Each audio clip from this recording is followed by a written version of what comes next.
This month's recipe is a fantastic meal for autumn training. It's basically a one-pot superfood fusion of spicy prawns, a delicious broth, and then it's topped with lots of crunchy, fresh vegetables. It's a Malaysian prawn laksa. There are 4 reasons why this dish is so good for training. Firstly, it's really quick and really easy to make.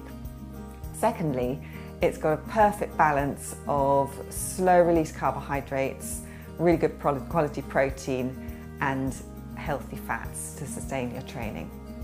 So thirdly, it's a great dish to boost your immunity levels with.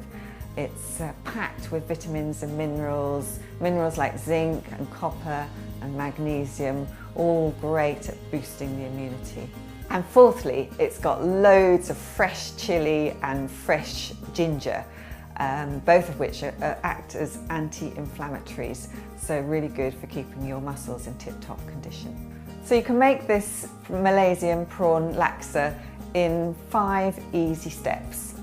First of all, you need to make the prawn broth.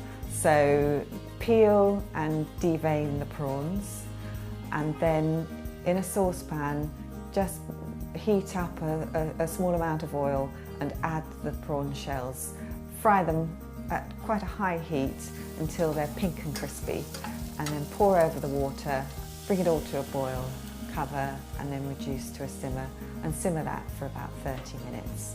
Step 2, strain the broth and discard the shells and set aside the broth for later when you make the soup.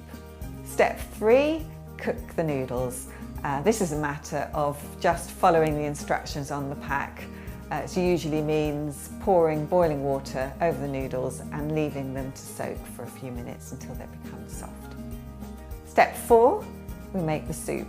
So in a saucepan, heat about a tablespoonful of oil and then add the laksa paste. You can make your own paste if you like, but for the sake of speediness, we're just using ready-made laksa paste. Just heat that for 30 seconds to a minute until you can smell the delicious oriental aroma.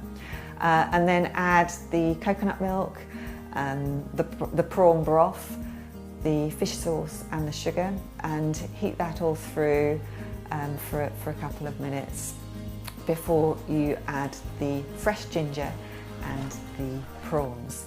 You don't want to cook the prawns for too long, just for a couple of minutes until they become nice and pink, because if you cook them for too long they'll just become really rubbery and horrible.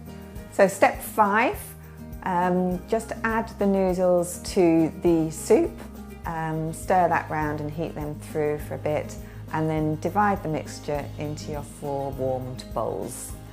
And then just add the bean shoots and the bean sprouts and the spring onions, the fresh chilies, the cucumber and the coriander. And serve that with some extra wedges of lime on the side and also some extra fresh chili for those who want a bit more heat.